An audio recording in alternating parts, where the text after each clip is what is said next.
Hey, what's going on, good people? It's Gardner Douglas, your Oyster Ninja. I'm here today with Mr.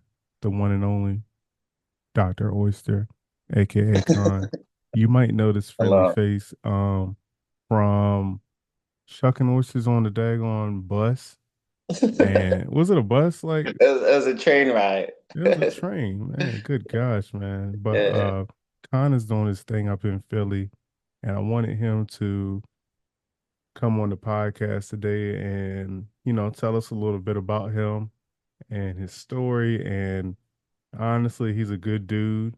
And you guys know, if you've listened to the podcast, I love spotlighting good people with good stories. And yeah, just sharing the stories that you might not hear from your day to day. So here we go, Mr. or I'm sorry, Dr. Oyster. What's happening, man? What's up? What's up, Oyster Ninja? Thank you for having me. Yeah. Um, yeah, I'm here to tell a really, really proud moment in my life. So Um, yeah, you just said you had you've hit a milestone marker. yeah, 18 months. I blinked and all of a sudden I haven't had a drink. I haven't, played with the devils on the playground, and Hmm. I just kept faith and kept strong, and all of a sudden life has just gotten so much better. Man, I love to hear that, man. That's awesome, man. Congratulations on 18 months being Thank sober. you, thank you. Um, I feel like honestly, in this world that we're in, it's kind of like taboo not to partake. Yeah. Yeah. It is the social norm now Yeah. to let loose and take the edge off. Mm. But I noticed that, and this is just me, people that, drink and take the edge off, you deserve it. Relax. For me, it was just there was too much edge for me. Mm-hmm. And it took a lot of drinks to take the edge off. And Yeah. then all of a sudden, I'm off the edge. Mm-hmm. So I Yeah. just decided that, that was a beast that I wasn't willing to play with. Well, let's just go back and we'll actually let's we're gonna hit this hard and we'll circle back around to oysters. Um, but when did you have your first drink or substance? Oh my God, my first drink probably at like 14, freshman year of high school. I was already in the wrong crowd. I cut class a lot. And we would just like smoke weed and cigarettes back then. Once in a while a bottle would appear. But really in my late teens, like 19, 20, really, was when I really started drinking. And I was started supplying alcohol. And it just progressed. I'll bring one bottle and we finish one bottle and then be like, oh man, we should have had more. So the next time we just have two bottles and we just drank all the time. And back in the day, we had the 40 ounces of Old English or Budweiser or whatever you wanted from the corner store. And they didn't ID us and we was cool. So we thought it was a cool thing to do was to sit on outside and just drink 40s and talk shit. So and progressively, working in the industry, that's all people did was drink after work. And then cocaine was introduced, was just like a touchy topic, but let's just talk about it. It's in every restaurant. It's starting to become like alcohol. It's socially acceptable, and everyone can just go to the bathroom and just take a little bump and just come back and just pretend that they didn't just do drugs at a bar, and or just feeding into whatever their mind is telling them that is going to feel good. Um, what made you think it was okay to drink at 14? Like, did you see like your parents or your guardians drinking, or was it just like peer pressure? Was it your friends? What was it? I just it was peer pressure. It was a lot to do with my friends, like just not not really hanging out with my brothers. I didn't have a lot of good influence, so I just made friends with the misfits, people that were the black sheep of their family, and all of my friends are successful now. But man, the stories we could tell you if we were sitting around, and I'm still really close with one of my friends growing up. He's a really good Christian brother of mine. We pray together, we laugh together, we share meals. And you know, it's not where you come from, it's just how you handle it. And we all had the hustle mentality. We all wanted more out of life. And it was a good way to congregate, to talk about our goals, our schemes, really, what we were going to do next to get some money. Um, and, it progressively just got into whatever. One of the members of the crew found this new drug, and now he's like, I wouldn't say addicted, but like that's now in his habit. And that's what it is. That's what drugs and alcohol is. It's just a habit. So then now people were smoking, what's the street? It's wet is what they call it, bombing fluid. The Um, dippers. yeah, dippers, yeah, man. And then K2 came out when we were in Florida, like we went to Florida for a while and K2 was a big thing. And it just we got adventurous. There was no limitation to what we could do, what we could handle. And we just really just took on life and just did whatever came by, whatever was the new trend, whatever was cool back then. And yeah, yeah, luckily, God blessed us all and he got us past it and it was just a phase Yeah. and it didn't consume our lives. How old are you now? I'm 33 now. 33 now. Wow, that's Hmm. awesome. What a blessing. Yes, yes, Um, it's been a long road. is it how do you because they always say like weed is a gateway drug or whatever. But is it like once you're so high, it's just easy to try another drug? Or is it just, do you think it's a personal choice? Because, like, you talked about, cocaine to dippers to K2, K12, whatever that was. Um, so, like, is it easy, like, just to keep it rolling? Or, like, because those are totally different things, you know? Yeah, yeah, So, yeah. For sure, for sure. Everything did progress, and like I said, it was just you're right. It was in the timing, and one just led to another. It wasn't like you know we would do all of it at the same night. It was just more phases. But the phases of these circles and cycles of drugs all started with alcohol. And that's what I really understood. And that once the alcohol got inside of me, it would manipulate me to think that I was invincible again. It would give me that feeling of just without the edge. And maybe I need to live life on the side of the edge because that's just my personality.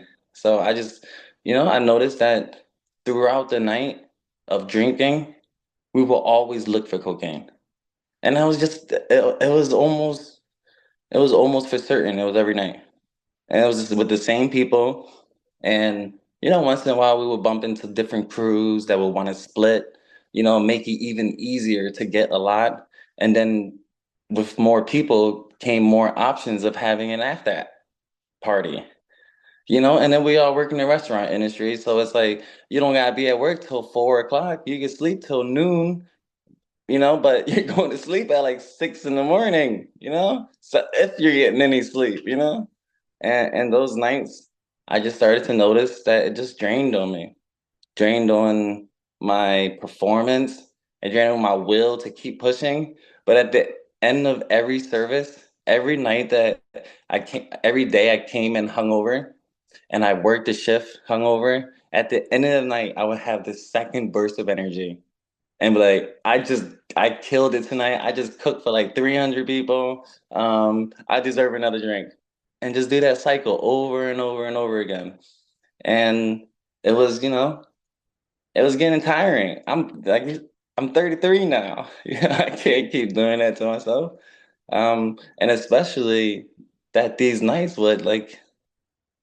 they would be amazing. We're in Philly, we're in a popping city. There's a lot of great chefs here, a lot of great restaurants, a lot of great people to meet. And it's easy to want to get out there and meet, these cool cats and go check out that new underground rave and do whatever is drug and alcohol related. But you know what? I've learned how to live life without alcohol. And it's a little difficult, but it's better for me. Yeah, sometimes you gotta take the hard road to get to where you need to be. Yeah. So was the motivation to start the process, or I'm not even gonna, put some, I'm not even putting anything in there. Like, what was the motivation to start the process to sober up, and what was the final straw, I guess? It was a lot.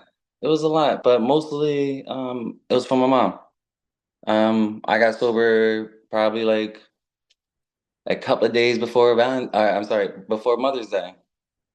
Um, and that's what started, and I just wanted to make her proud. But I also, at the end of the day, I wanted to make myself proud. I knew that I wanted to continue to pursue culinary, become a good chef, and that takes a lot of focus. That takes a lot of dedication and time that alcohol would get in the way of. And once I was able to do that for myself, I get 100% of the profit. Dr. Oyster happened, that train video of me shucking oysters on a train that went viral a little bit. And I was happy, I was just like, yeah, I want to just keep doing this, popping up at all of my friends' location. And that's how it started. The community really helped me. The community pushed me. It was like, you got this, Dr. Oyster. I see you. Reborn, new identity, newly sober. Um, I remember when a month hit, and I was just like, dang, that was 30 days. That was easy. And it just kept rolling. And then every month that passed was another goal that I set and I've accomplished. And that's what really got me past like the first 6 months. And those are the hard times. Getting out of habit of wanting to call that one friend that you always go to the bar with. Um, or just venturing into old, territory where you're just able to wander around carelessly because you're drunk and nothing, you don't feel anything but happiness and pure bliss. And I decided to put that into my career. I decided that being more serious and more focused now would farther my career dramatically. So, and that's what really pushed me. That's what initiated it. But what kept me going, and I'm gonna be completely honest, is a restaurant in Philly called Miss Saigon.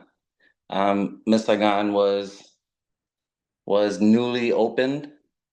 Um, they have great owners, and great cooks, but there wasn't really any leadership there. To run a restaurant, someone needs to be watching um, consistently, all the time, making sure things are stocked, and they didn't have that chef figure. Um, and this is only my third time being a chef, so I decided to give it my all, and I proved to myself my all was, you know, 70-hour work weeks of no way to decompress and just saying it's worth it. Tomorrow I got to do this all over again, and a drink is not going to help. And just continuing culinary, trying to keep up with Dr. Oyster at the same time. Life's Yeah. already difficult. I think the drugs and alcohol makes it a little bit more difficult. Yeah, a little bit. A little bit. But it's definitely Um, fun. I love watching people be drunk, and it's just like being the sober guy in the room is kind of relaxing. I It's was gonna nice. add, that was gonna be my next question. Like, what's I mean, you did say that the hardest part was the first 6 months, but even now, like, what's the hard part about the sobriety? It's the socializing, just being out there for long periods, because I still go out. Like I still would hit up a club if my friends call me out. I still pop into my favorite old bar, and they have non-alcoholic beers now. But what I've learned is that the non-alcoholic beers don't make you crave for a second one. So then it's like, all right, maybe I'll have two, but I'm definitely getting bloated. And like my mind is still clear. Like I still have a big day tomorrow, so I wouldn't go out. But I think I missed that the most. But it's also changed my vision. It showed me that that's not the kind of lifestyle that I even wanted. That I didn't want to be at, like, the clubs or just sitting out talking at the bars. And I wanted it to be more, I don't know, more like an adult. It's weird to me because I just felt like when I drank, I turned into like this childish, immature guy, jackass, if I could say that, Yeah. and It kind of it's sounds like the hardest part is really what's setting you up for success to not go back to it, you know? Um, wow. You know, yeah, it was a complete 180 on my mindset. Now I look at it almost as like poison, and I try to think of it as something that I would never go back to, and I'm not sure, but God willing, I would not fall into the devil's temptation. And it is what it is. People congratulate me all the time, and I'm just like, I'm doing this for me. Thank you. Like I would be in a lot of trouble if I didn't. Like, and it just makes it more um easy to accept the fact that me and alcohol don't mix. I don't think I've shared, anything about me, but I love to drink. Oh Love to yeah, drink. we love it when you drink. Your laugh, Oh contagious. wow. Really? Don't do that, man. The Don't do that. cigars, the cigars that you saw, they all smell so good. Like, Yeah, I got. I mean, so damn. I haven't had a drink in I guess about a month and a half now. And oh yeah, bro. it's been weird. So I've taken breaks from drinking before. Hmm. I've done Everyone six needs them. months. I've done a Yeah. year before. Um, so I'm like right now I'm like, I don't know how long I'm gonna do this, but it's crazy because this time I'm really enjoying the sobriety. Like I'm enjoying like just the clear head. I'm enjoying getting a mocktail instead of a regular cocktail. Um so I'm like, damn, will I continue this? That's where I'm at. Like it's like I think for me, I have so much anxiety, and a lot of people can't really tell that I have anxiety, but I do have anxiety, and it's just weird because when I shuck oysters, all of that leaves, and then, of course, when I have a drink, it definitely leaves. Um, Hmm. but I'm like, wow, I feel really good not drinking. So I want to ask you, um, actually, let's talk about oysters now. Let's talk about your oyster journey. Hmm. When did you start oyster shucking? I And started let's yeah, go that. ahead. I started that early. I started that probably like 2010. That was like my second job out of high school. And I wasn't even the oyster shucker. I just learned how to shuck because I was there. It was interesting to me.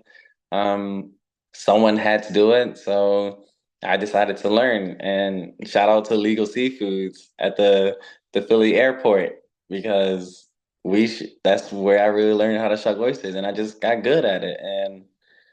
And just after me just telling people that I know how to shuck oysters, they would be so thankful. They were like, "Oh my God, someone knows how to shuck oysters! Like, you go ahead, shuck these 200 oysters." And I'll bang it out easily, and people were impressed. What do temptations look like for you during this process, during this year and a half? What does that even look like if you have it? There's barely any. The Mm. temptation is something that I've already overcome. Um, it's it's other ways around it now, like non-alcoholic beers. Like if I am in a situation where, like, we're dancing or we're raving, like I'll have a non-alcoholic beer or I'll have like a Red Bull with grenadine. but there's other options Hmm. besides alcohol. So the temptations, there really isn't any. Um, it's more of the, it's more of a red flag for me because if I want to drink, that means that life is like shitty right now, and there's a lot of pressure or stress. So I'll just take that energy and I'll try to fix something. And it might be something small, you know? It might be like a clock that battery died. I just need a new battery, and I'll just do small little things to keep my mind occupied on not wanting to drink. But You then know, there's also weed, and I've had this argument with people already about like are you really sober if you're smoking weed? And it is what it is. It's not about, you know, I don't really care about the title on my sobriety. Um, but weed helps me to take away the anxiety. You know, it helps me to decompress and to open up my mind a little bit so I can think a little bit more freely instead of so strict being like, you know, no alcohol, no bad substances. But yeah, weed has definitely helped this journey a lot, a lot, a lot. and you know, it's weird, not weird, but I hear that a lot. Like people who don't drink that used to drink heavily now smoke weed and they're okay with it. Um, what does, because of course you've had all these things intertwined.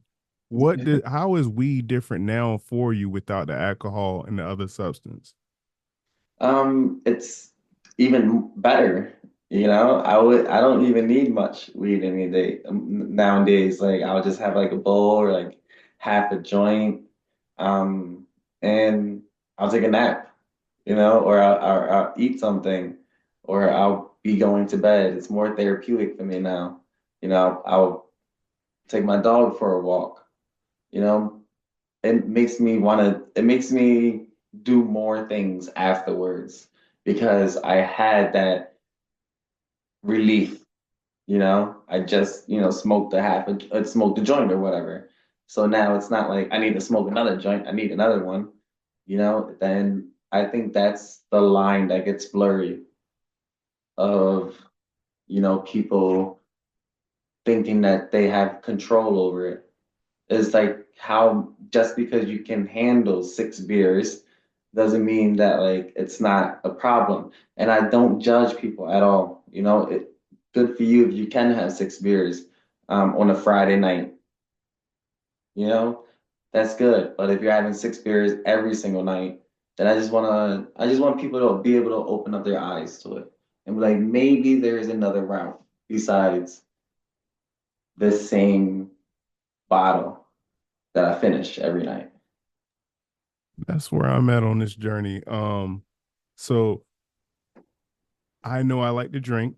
I know I can drink excessively, but when I start to realize that it's happening every night, so it's not just when I'm feeling anxiety, not when I'm just feeling stressed, not when I'm having It some becomes a lower back habit. pain. Yeah, it's just I'm doing it over and over. I'm stopping after I get off of work, you know what I mean?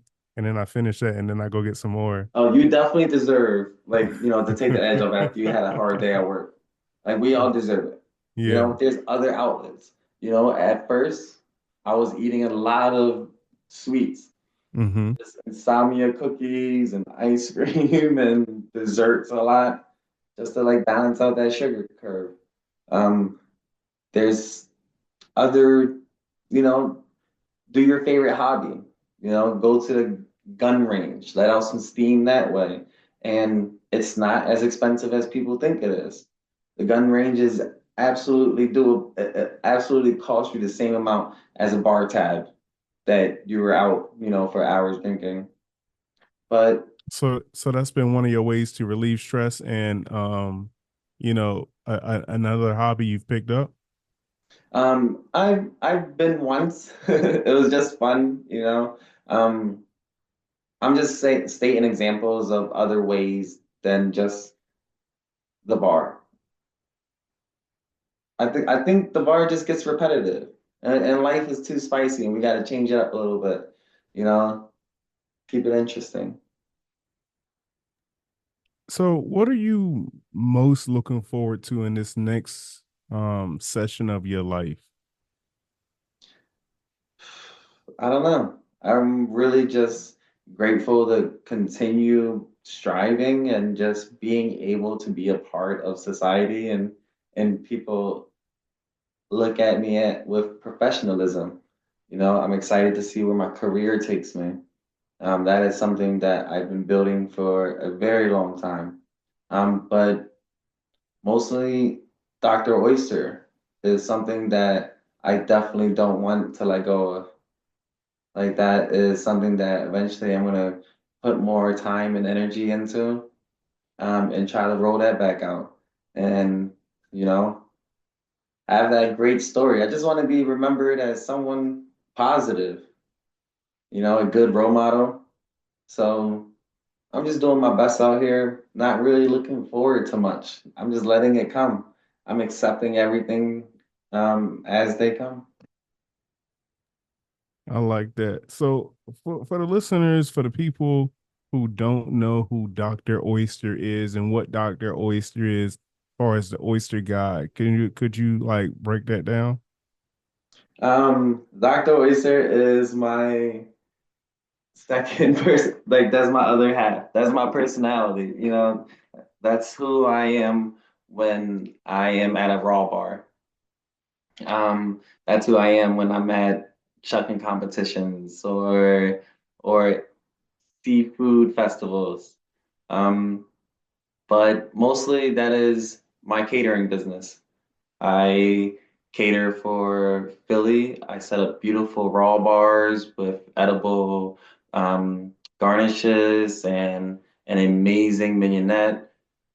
I bring my heritage to my raw bars. That comes with sauces and just my extra flair, my extra attention to details. I try to make everything picture perfect. Like that's just the kind of chef I am. And I source the best oysters. I've had so many oysters, I've tried so many different kinds already, um, that I just know which regions of water carries high salinity or create more meaty oysters or however the guest likes them. And that's something that I want to just keep pushing out there. All these oyster farmers work really hard. Their oysters should be shucked with, precision, shucked with love and care. And as all of us oyster shuckers, you know, we appreciate the life that he's given, and not to get like all deep into it, um, but yeah, it is something that is supposed to be enjoyed a certain way. And me presenting it makes me feel like Dr. Oyster, the I'm, prescribing your vitamins for the night, your zinc, your copper, I'm gonna help you later in bed after this beautiful wedding when you have your date. These oysters are gonna kick in. Uh, So that's just something that I've enjoyed doing, you know? yeah. I love that, man. You talked a little bit about your heritage. So how does that play in with your raw bar and like what type of sauces, seasonings you use? So I got a great fish sauce and lime juice combination. Um, Shallots, Thai chili peppers, Thai basil, just a lot of herbs, and you got your saltiness and your sweetness and your spiciness, and your freshness, and the earthiness of shallots. There's just so many combinations in this sauce, and I top it off with fried shallots, a little bit of texture, a little crunch to your bite. And all things are, all I serve oysters the way people want it, and most people want it on a half shell, or most people, um, you know, half of the other people like it grilled. So that's what my catering business is about. It's just about these different types of ways to present oysters. So I would like to do it in a fashion where I can fry oysters, have an oyster Rockefeller and a raw bar. And that's the vision for Dr. Oysters, just everything seafood, basically, you know. And oysters is obviously like the theme of it. So why not do it like they do in New Orleans, with some charbroiled oysters and and how they do it down south with the oyster po' boys, fried oysters. There's just so many ways that we can serve oysters, and I just want to perfect all of it. And with the fish sauce, I think that's my favorite menu that I've had with oysters on a hash shell. Just raw oysters and this fish sauce is amazing. Well, man, I want to thank you for sharing your story, man. Um, your your journey through this sobriety, and also your new venture as Dr. Oyster and killing it up in Philly. Gary better watch out. But it's nothing wrong with Oh, shout out to competition. Gary. Gary's doing great things here in Philly, man. He He is, is he is. killing He's it a over at the dude. Oyster House. Um, so where can people find you now? How can they book you? And what's a event coming up or something that we can look forward to seeing you there? So you can find me online at droyster.com. That's where you can contact me, read a little bit about my journey, about where oysters have taken me, and what my catering business offers. Um, you can also find me on Instagram at dr.oyster. And I am at Miss Saigon in Philly on 13th and Walnut. Obviously, we serve oysters on a half shell there, and a bunch of amazing, authentic Vietnamese food that I have overseen and made sure that the best quality of food is presented to each guest.